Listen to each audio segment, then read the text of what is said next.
All right, everyone. Yesterday, 3 people were shot in Burlington, Vermont. Now, I'm covering this partially because of the legacy media's insinuation aspect and partially because it comes from my home state. And, when 7 or 8 people tip you off to it, it's red meat to the base, I suppose. It's just unsavory.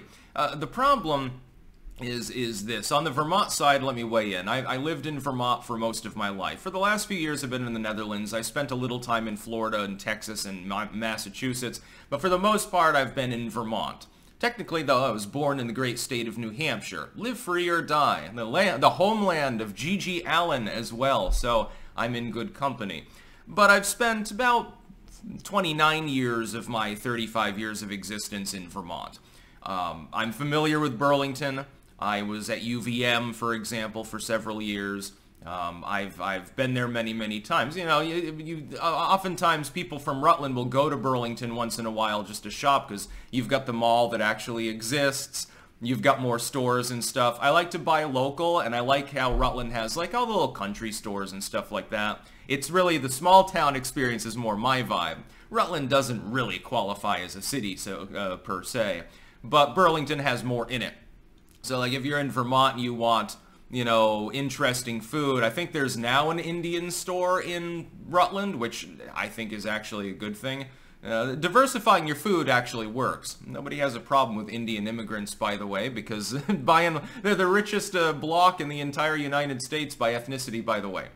It ain't white Americans, it's Indian Americans. But generally, you're going to Burlington. If you want, Mongolian food or something, you're not going to find it in Rutland or Bennington, generally. Burlington used to be quite safe. When I was at UVM, and this is not ancient history, we're talking the end of the 2000s, the dawn of the 2010s, so we're talking not much more than a decade ago. I could wander around in the middle of the night and go to Pearl Street and wander around the cemetery, which wasn't far from the Trinity campus, actually, and go into the downtown. I could do whatever I wanted, and I never felt threatened. There was like one part of Burlington that at night is a little bit seedy towards the south end where the Greyhound used to be, and that was basically it. Even the areas of the city that had more crime, it's like, okay, vandalism or theft or something like that. It's typically not murder. People aren't getting shot on the reg. Now Burlington is falling apart. It's beginning to resemble a miniaturized version of Chicago. Windy lakeside weather and all, unfortunately. I would probably not choose to wander around at night in Burlington now. Why? I'll let you take a guess. The legacy media insinuation here is that these 3 young men were shot because they were of Palestinian descent. All of the news articles are mentioning that. Why was it mentioned their specific ethnicity in this case? I've noticed that ethnicity is sometimes mentioned in every news article when there's a crime, and in others it's deliberately omitted. I wonder why that could possibly be. It is possible that they were targeted for being of Palestinian descent. So maybe there's a UVM student of Israeli descent. This is a retaliatory attack of some type. That's possible. Definitely, you have to admit to the possibility. It's also possible that they met because of their descent.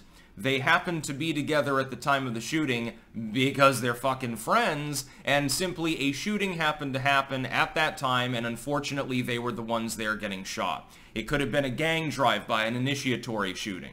So some local crip or whatever has been told, you gotta go on your first drive-by in order to really be part of our group. So, don't get cold feet with that 22. And so, they just rolled up on the curb and they shot at a group of people. And these happened to be the ones that were there. It's possible it was over some other dispute. Maybe they owed money for drugs. Maybe they deal drugs. I mean, it's Burlington. Back in the 2000s, you didn't have as much of that problem. Drugs were basically Harold the Happy Hippie and some groovy chick, some fucking neo-hippie chick that you met at the club that happens to have ecstasy or something like that. I never, by the way, managed to obtain any. The one drug regret that I have, not getting to try. I can't do drugs anymore. My brain's been fried, as you can probably tell. This kind of thing was an extreme rarity in yesteryear. What does our state government typically do when it addresses something like this? We need more gun control in the state of Vermont. Interesting. I'm sure Phil Scott is chomping at the bit to release his presser of the day. Because The rise in crime in Vermont, and it is a major rise in crime especially in the Burlington area, coincides with the first meaningful gun control in the state's history being implemented. Up until Phil Scott passed his Pig in a Poke Act, which is what I call his Bloomberg gun control minus the ban on assault weapons thing, up until then, Vermont was peaceful and prosperous, generally speaking. Crime was considered to be very, very low, including in our one considerably sized city. Again, that was back in the 2000s, early 2010s. Phil Scott comes through. I believe it was Sandy Hook specifically that was the shooting that triggered the gun control. And we went from only one anti-gun law existing on the books, which was a ban on suppressing weapons, to no more expanded magazines, what really are standard capacity magazines. You can only use the low capacity ones now on rifles in the state of Vermont. You're not allowed to get those. You're not, I think, did they go after folding stocks? I can't remember that one, so don't quote me on it. But a plethora of guns, especially related to the mag restrictions. What you therefore have is, you don't have a bunch of heavily armed farmer survivalists anymore. You have people that have rough parity with all of the gangs that start moving in. Now that they know the population is no longer has a reputation for being armed to the teeth with military-style weapons and all of the other buzz terms that are used by the liberal politicians. Like our retarded rhino governor, Phil Scott, who I hate viscerally. Now, this wasn't happening back then. We had no gun control whatsoever. But that's probably what they'll say is the solution to this sort of thing. That, or they'll assume, they might never even have evidence. They'll assume that these three were targeted specifically because of the fact that they were of Palestinian descent. Bernie Sanders deciding to tweet out about it. Well, we must stop hate in all of its forms. You haven't established a cause. The police aren't releasing a motive. They don't even have a suspect right now, Bernie. What are you fucking talking about? Yes, certainly. This was some weaponized Zionist that decided to kill a bunch of random Palestinians in Burlington, Vermont. That's likely. Now, what's more likely is that they were in the wrong place at the wrong time. That should be the presumptive motive. If no motive can be established, assume there really was not much of a motive. It was happenstance. They were shot as part of a gang initiation, or a random psycho did a drive-by and they happened to be standing there at the time. We don't even know that these three are linked, although, it's presumed. Again, there'd be a reason they'd be walking together in a group. Okay, they met at the Palestinian Students Club or something. That doesn't necessarily mean that they were targeted. It's possible. But why is it that the legacy media is immediately assuming that? Why are the politicians immediately presuming that?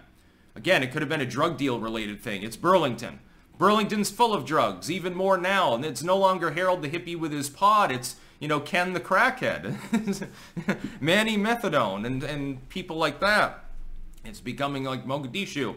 Again, I'll leave it to you to discover why Burlington specifically would be such a blighted city at this point. It must be the F-22s or whatever fucking planes that were so challenged and unloved that they moved in over at the airfield for training purposes. The ones that sound like a jet engine on steroids. F-35, F-20. I can't remember which ones they stationed there, but they're much more noisy and there are a lot of complaints about that. I wonder why there would be communities where people of means decided to move out and the value of the properties would fall if not for Bidenflation.